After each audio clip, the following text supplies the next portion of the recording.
दोस्तों, दिल्ली सल्तनत के अंतर्गत ये हमारा आखिरी वीडियो है। इसमें हमारा ये दिल्ली सल्तनत जो है वो कंप्लीट हो जाएगा। बहुत जल्दी इसको कंप्लीट करेंगे, ज़्यादा समय नहीं लगेगा। साथ ही साथ इस जो चैप्टर में आपको बीच-बीच में जब भी हम लोग जो टॉपिक पढ़ेंगे, उस टॉपिक से यदि प्रश्न पूछा गया है, तो वो प्रश्न भी आपको बीच-बीच में दिखेगा। तो ये जो है आज हम लोग का ये इस वीडियो में पूरा जो क्लास है, जो दिल्ली सल्तनत है, ये कंप्लीट हो जाएगा। तो चलिए इसको देखते हैं आगे, ठीक है? बहुत अच्छे से आपको इसमें जितना भी इम्पोर्टेंट जो बातें हैं वो सारी चीज़ें उसमें मिलेंगी, ठीक है? देखते हैं सीक्वेंस में यहाँ पे दिल्ली सल्तनत के अंतर्गत हम लोग सबसे पहले यहाँ पे देखे थे गुलाम वंश के बारे में, ठीक है? गुलाम वंश के बाद से हम लोग देखे थे खिलजी वंश। खिलजी वंश के बाद से हम लोग देखे थे तुगलक वंश। मैप में हम लोग देखे थे कि सैयद वंश नहीं था, लेकिन बाद में मैं देखा तो उसमें पता चला कि सैयद वंश से भी कुछ-कुछ क्वेश्चन जो है पूछा गया है। तो ये भी थोड़ा इम्पोर्टेंट है, इसको भी हम लोग सीक्वेंस में लेकर के चलते हैं। तो आज हम लोग इस वीडियो में सैयद वंश पढ़ेंगे। सैयद वंश से किस तरीके से प्रश्न पूछा गया उसको भी देखेंगे, प्लस लोधी वंश भी देखेंगे। तो आज हम लोग ये दोनों को कंप्लीट कर लेंगे और ये जो अपना दिल्ली सल्तनत है ये कंप्लीट हो जाएगा आज। तो चलिए इसको शुरू करते हैं, देखते हैं इसमें क्या-क्या इम्पोर्टेंट बातें हैं। देखिए सैयद वंश हम लोग शुरू करते हैं, ये क्या है? तुगलक वंश के बाद का है। तो तुगलक वंश जैसे ही समाप्त होता है उसके बाद से आता है सैयद वंश। तो सैयद वंश में आप देखेंगे यहाँ पे कि सबसे पहला जो शासक है खिज्र खां है। खिज्र खां के बारे में मोस्ट इंपोर्टेंट याद रखेंगे, सैयद वंश का जो संस्थापक है, सबसे पहला पॉइंट। दूसरा पॉइंट जो है ये खिज्र खां जो है ये तैमूर लंग का सेनापति था। तो ये मोस्ट इंपोर्टेंट है क्योंकि यहाँ से प्रश्न पूछा गया, हम लोग अभी प्रश्न भी देखेंगे। तो खिज़्र खां के बारे में 2 चीज़ें अभी आगे और जोड़ेंगे हम लोग इसमें। सबसे पहले कि सैयद वंश जो है उसका संस्थापक है खिज़्र खां, प्लस तैमूर लंग का सेनापति भी है ये, ठीक है? जो तैमूर लंग था वो तैमूर लंग जो था उसका ये सेनापति था खिज़्र खां। तो खिज़्र खां को तैमूर लंग जो है लाहौर, मुल्तान और ये दीपालपुर यहाँ का सूबेदार भी नियुक्त किया होता है। तो ये जो है सेनापति जो है आगे चल करके ये दौलत खां को पराजित करके दिल्ली पे स्वतंत्र एक तरीके से शासक वहां पे बनता है। तो ये यहाँ पे एक प्रश्न और आएगा कि जो तुगलक वंश के अंतिम शासक को समाप्त करके कौन दिल्ली सल्तनत का स्वतंत्र शासक बना? तो आप याद रखेंगे खिज़्र खां, ठीक है? यहाँ पे ये भी हो गया। उसके बाद से देखते हैं खिज़्र खां जो है वो स्वयं को पैगंबर मोहम्मद साहब का वंशज मानता था। तो हो सकता है कि आगे चल कर के इस तरीके से प्रश्न बने, ठीक है? ध्यान रखेंगे पैगंबर मोहम्मद साहब का वो वंशज मानता था खिज़्र खां। खिज़्र खां दिल्ली का स्वतंत्र शासक बना था, लेकिन इसके साथ एक और ये खासियत ये भी था कि ये जो है ना तैमूरियों का एक तरीके से वो हमेशा अपने आप को राज्यपाल ही मानता था। देखिए यहाँ पे बताया गया है कि ये दिल्ली का स्वतंत्र शासक था, लेकिन उसके बाद भी वो कभी भी जैसे सुल्तान वगैरह इस टाइप का कोई उपाधि धारण नहीं करता। राज्यपाल के तरीके से ही वो अपना शासन आगे मतलब शासन करता है, ठीक है? तो ये इसका एक खासियत है, याद रख सकते हैं। तो यहाँ पे ये सुल्तान का कोई उपाधि धारण नहीं करता है, प्लस ना ही कोई सिक्का वगैरह भी चलाता है। तो खिज़्र खां के बारे में एक बार मैं फिर से आपको रिपीट करा देता हूँ। देखिए सबसे पहला खिज़्र खां जो है वो सैयद वंश का संस्थापक है। दूसरा तैमूर लंग का ये एक तरीके से सेनापति था और यहाँ पे हम लोग देखे थे ये दौलत खां, ठीक है? तो जो दौलत खां है उसको पराजित करने के बाद से ये दिल्ली पे स्वतंत्र शासन करता है, ठीक है? तो यानी कि तुगलक वंश के अंतिम शासक को समाप्त या पराजित करके वो दिल्ली पे स्वतंत्र शासक करता है। ये हो गया हमारा तीसरा। चौथा वो है कि पैगंबर मोहम्मद साहब का ये अपने आप को वंशज मानता था, ठीक है? साथ ही हम लोग ये भी याद रख सकते हैं इसमें कि ये दिल्ली का स्वतंत्र शासक होने के बाद भी वो अपने तैमूरियों का राज्यपाल मानते हुए ही शासक करता है, यानी कि वो किसी प्रकार का सुल्तान का उपाधि धारण नहीं करता है और ना ही किसी प्रकार से अपने नाम से या अपने नाम का कोई सिक्का चलवाता है। तो खिज़्र खां के बारे में इतना चीजें याद रखेंगे। देखिए सैयद वंश या किसी भी वंश का तो सबसे पहला शासक होता है, कहीं न कहीं वहां से प्रश्न पूछा ही जाता है। देखिए हम लोग यहाँ पे प्रश्न देखेंगे अभी, केवल इतने में ही 3 प्रश्न पूछे गए हैं, देखते हैं। देखिए पहला प्रश्न यहाँ पे सैयद वंश का संस्थापक कौन था, ठीक है? सैयद वंश का संस्थापक कौन था? ये एसएससी 2015 में पूछा गया प्रश्न है, ठीक है। तो आपको यहाँ पे ये बताने की जरूरत नहीं पड़ेगी, ठीक है। खिजरखा जो है ये, ठीक है। तो ये इस तरीके से प्रश्न बना है, और किस में बना है? एसएससी 2015 में प्रश्न इस तरीके से पूछा गया है। आगे देखते हैं, इसमें सैयद वंश ने किस वंश को समाप्त कर दिल्ली प्रशासन प्राप्त किया था? ये एनटीपीसी 2016 में पूछा गया प्रश्न है, ठीक है। तो ये क्या है यहाँ पे? तुगलक वंश, ठीक है। आगे देख लेते हैं यहाँ पे। देखिए, सैयद वंश का संस्थापक खिज्र खां किसका सेनापति था? ठीक है, ये 2000 यूपीपीसीएस 2015 में ये पूछा गया प्रश्न है, ठीक है। तो यहाँ से ही केवल 3 प्रश्न बन गया ना, तो आप थोड़ा सा ध्यान रखेंगे इसमें, है ना। सैयद वंश का संस्थापक खिज्र खां किसका सेनापति था? मोस्ट इंपोर्टेंट मैं आपको बताया था किसका? तैमूर लंग का, ठीक है। ये जो है ये मार्क जो लग गया है, ठीक है, इसको ध्यान नहीं देंगे, क्योंकि वीडियो एक बार में कंप्लीट नहीं होता है, कई बार बीच-बीच में कोई मिस्टेक या कोई प्रॉब्लम की वजह से वीडियो कट हो जाता है या फिर से रिकॉर्ड करना पड़ता है, ठीक है। तो ये जैसे यहाँ पे एक बार ये मार्क लग गया ना, तो ये फिर दोबारा जल्दी से नहीं हटता है, तो इसलिए इसको छोड़ देते हैं, कोई बात नहीं, है ना। यहाँ पे देखिए, ये जो सैयद वंश का जो खिज्र खां है वो किसका सेनापति था? हम लोग को पता है तैमूर लंग का, ठीक है। आगे देखते हैं अब। देखिए, खिज्र खां मोस्ट इम्पोर्टेंट, अच्छे से समझ ली उसके बारे में। अब उसके बाद से अगला शासक है, उसका थोड़ा बहुत कुछ याद रखना है। देखिए, मुबारक शाह आता है। मुबारक शाह जो है वो सुल्तान की उपाधि धारण करता है, जबकि हम लोग खिज्र खां में देखें कि वो सुल्तान की उपाधि जैसे कोई भी ऐसा या फिर कोई सिक्का वगैरह ये सब भी नहीं चलाता है। लेकिन उसके बाद का जो शासक मुबारक शाह जो आता है वो सुल्तान का उपाधि धारण करता है, ठीक है। साथ ही साथ इसके दरबार में एक इतिहासकार रहता है, ये अहमद सर हिंदी, ठीक है। तो ये जो है अहमद सर हिंदी जो है, ये एक पुस्तक लिखता है, इसके पुस्तक का नाम है तारीख़ मुबारक शाही। तो हो सकता है इस तरीके से प्रश्न आ जाए, थोड़ा-सा ध्यान रखेंगे। प्लस इसमें ये जो है मुबारक शाह जो है, ये मुबारकाबाद नामक एक नगर की भी स्थापना करता है। तो इसको भी ध्यान रखना है, और इस ये जो मुबारक शाह है इसके बारे में एक और थोड़ा-सा इम्पोर्टेंट जो थोड़ा-सा इतिहास में थोड़ा चर्चित विषय है कि भटिंडा और ये दोआब क्षेत्र जो है, वहाँ पे विद्रोह हुआ था, तो उस विद्रोह को ये जो है मुबारक शाह जो है वो सफलतापूर्वक उसको दबाता है। यानी कि दबा देता है, यानी कि समाप्त कर देता है, ठीक है? तो यहाँ से भी एक प्रश्न बन सकता है। देखिए, इसके वज़ीर के द्वारा लास्ट में इसका हत्या हो गया, तो इसका भी अब यहाँ से कहानी समाप्त हो गया। तो इसके बारे में ये जो 2-3 पॉइंट है, जैसे कि ये सुल्तान का उपाधि धारण करता है मुबारक शाह। साथ ही साथ मुबारक शाह के दरबार में एक इतिहासकार रहता है, ठीक है? अहमद सर हिंदी, और ये जो है एक तारीख़ मुबारक शाही नामक पुस्तक की रचना करता है, लिखता है, और साथ ही साथ जो मुबारक शाह है वो मुबारकाबाद नगर का स्थापना करता है। भटिंडा दोआब क्षेत्र में जो विद्रोह हुआ था उसको सफलतापूर्वक ये दबा देता है।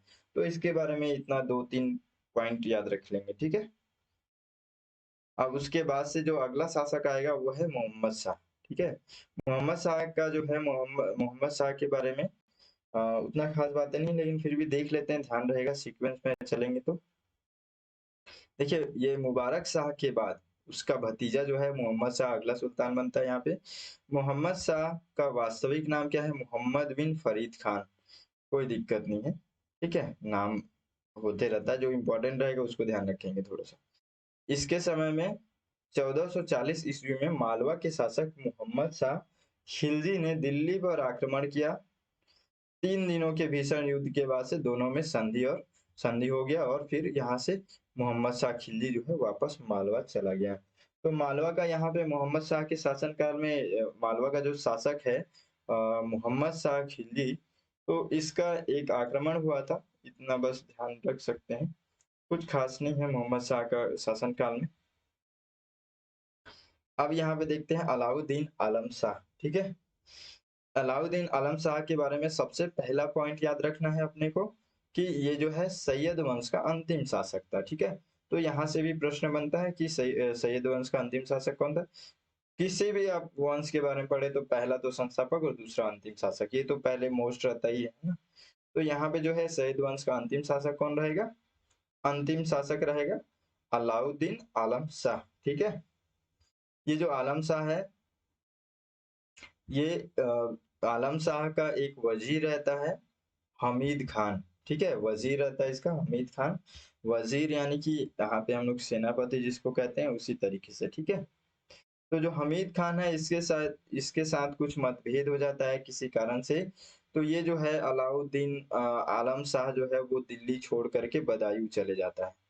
ठीक है, और वहीं उसका मृत्यु हो जाता है। तो कुछ ऐसा खास नहीं है इसमें भी, इस राजा के में भी।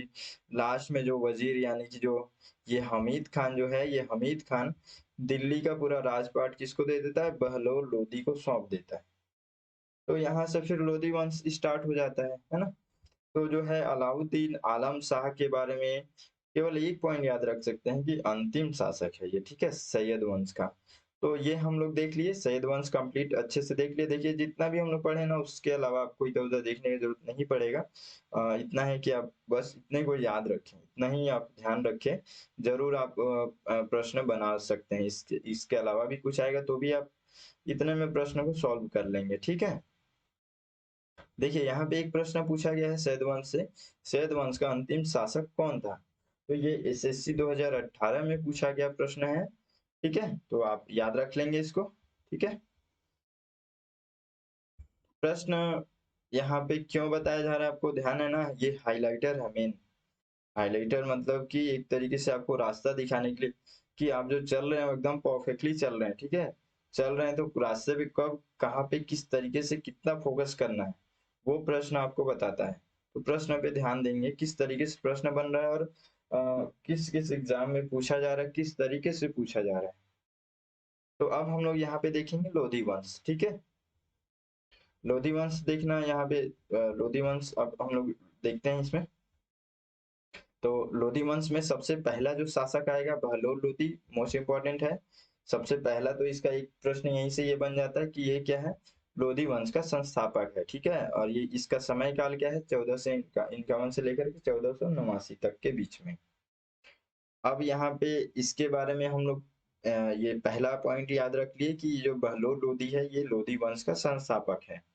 दिल्ली के सुल्तानों में ये सर्वाधिक समय तक शासन करता है, यानी कि जो बहलोल लोदी है, इसका शासनकाल जो है पूरा दिल्ली सल्तनत में, ठीक है, सबसे ज्यादा समय काल जो है शासन करने का, वो इसी का है। ठीक है, देखिए यह कभी ऊंचे सिंहासन पर नहीं बैठा, बल्कि यह एक कालीन पर बैठता था।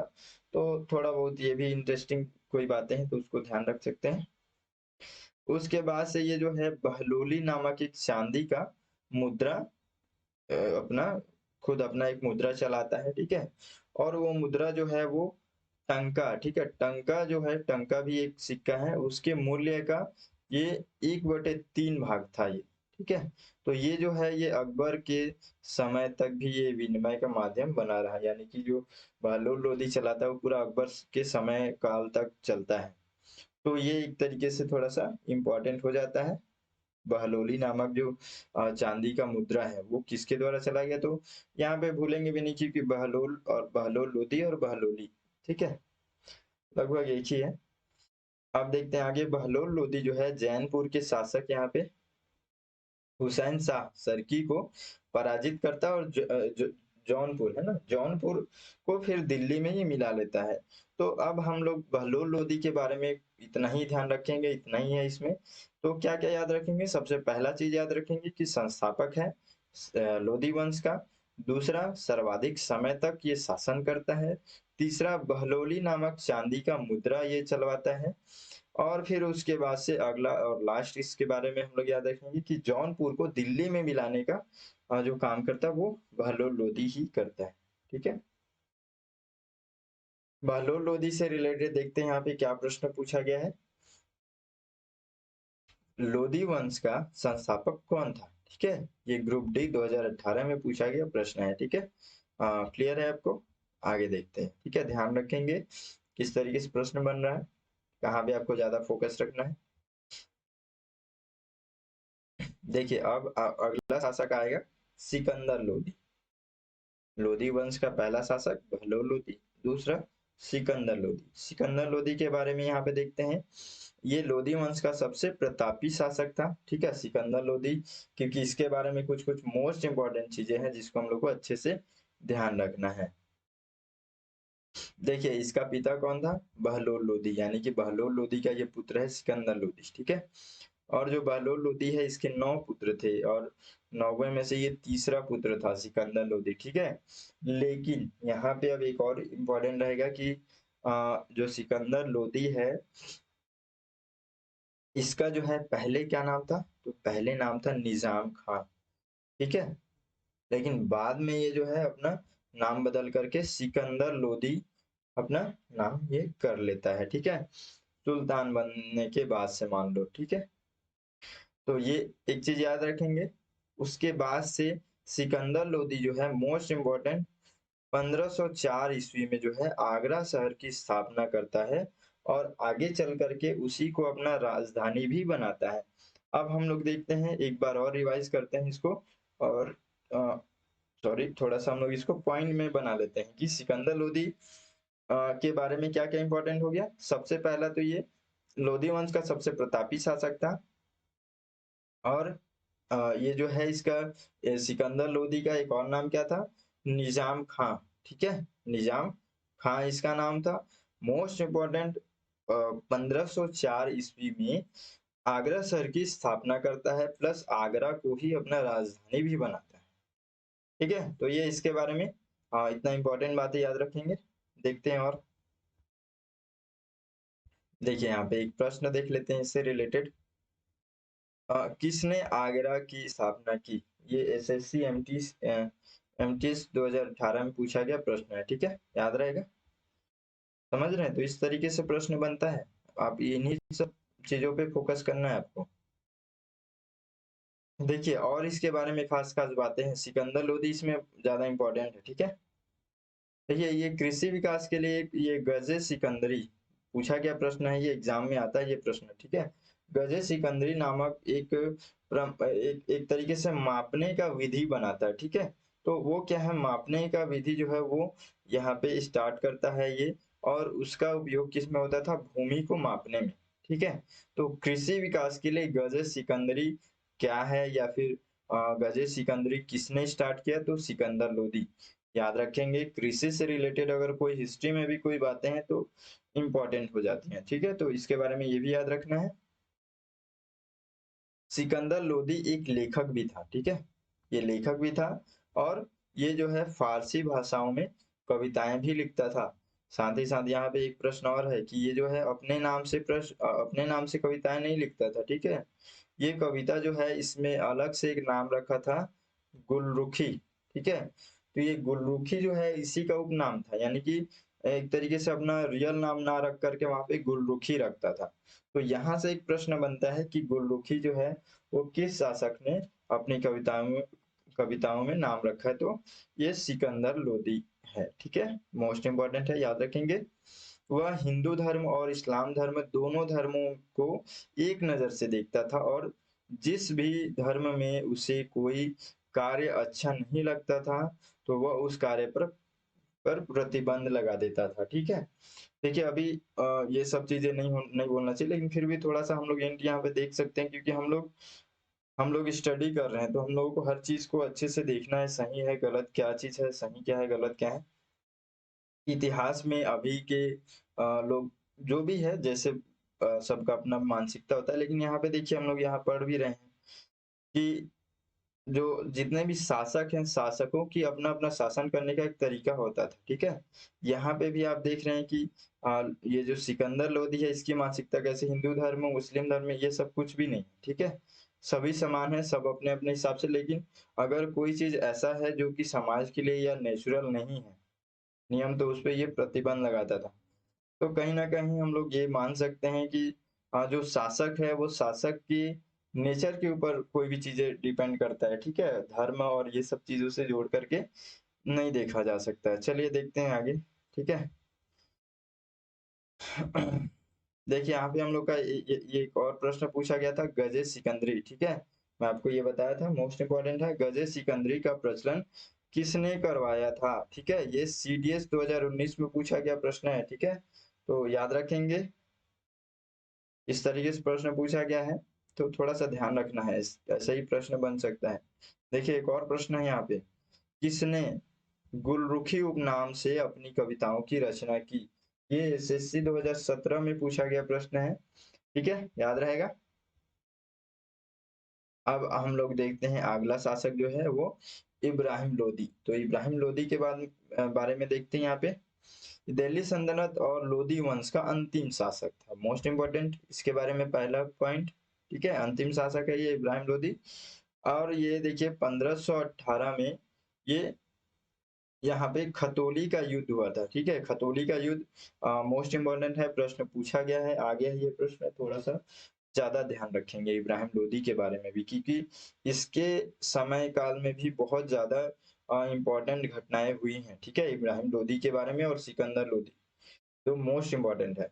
तो सबसे पहले यहाँ पे 1518 में खतौली का युद्ध हुआ था, जिसमें इब्राहिम लोदी का जो सामना है किससे होता है? राणा सांगा से। ठीक है, सांगा से यहाँ पे युद्ध हुआ था, और इस युद्ध में जो है राणा सांगा की विजय हुई थी।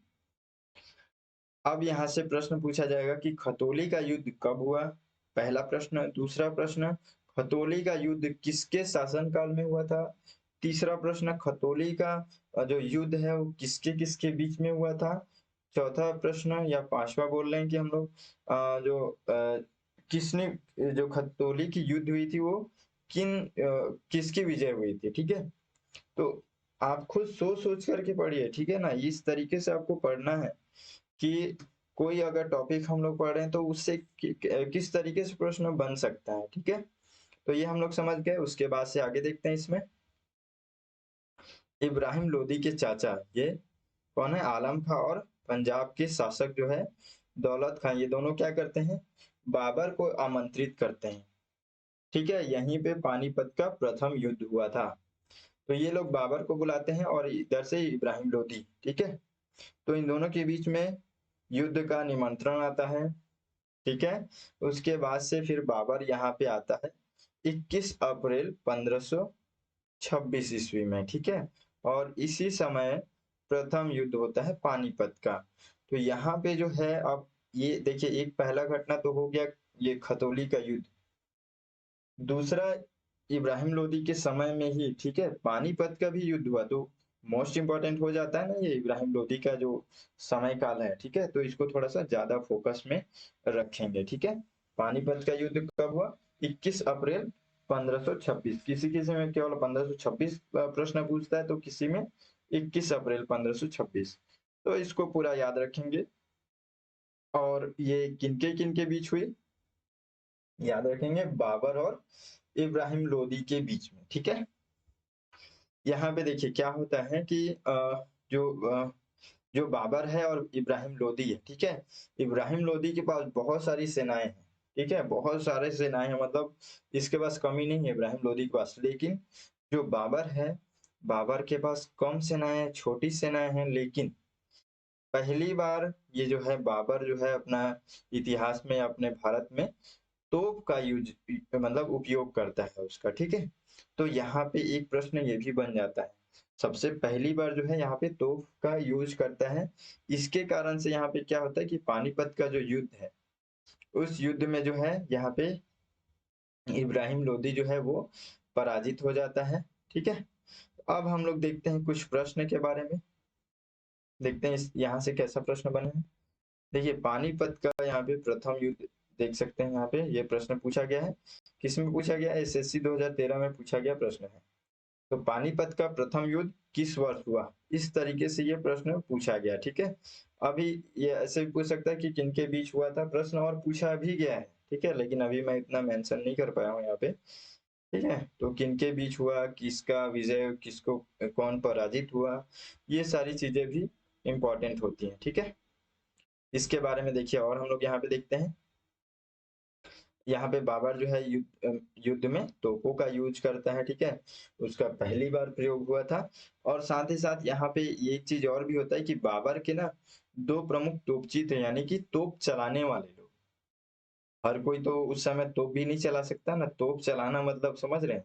एक तो उसी समय पहली बार तो यूज़ में आया है, ठीक है? पहली बार तो वहाँ पे उपयोग हो रहा है तोप का, तो उसमें भी चलाने हर कोई तो उसको नहीं चला सकता ना। तो कहीं न कहीं इतिहास में ये भी नाम दर्ज है, तो हो सकता है कभी ये प्रश्न बन जाए। तो यहाँ पे जो है वो बाबर का ये 2 लोग तोपची थे, कौन है? एक अली है, दूसरा मुस्तफ़ा है, ठीक है? मुस्तफ़ा। तो ये 2 लोग हैं अली और मुस्तफ़ा, ठीक है? ये दोनों को याद रखें, ये लोग कौन है? तोपची हैं बाबर के, यानी कि तोप चलाने वाले।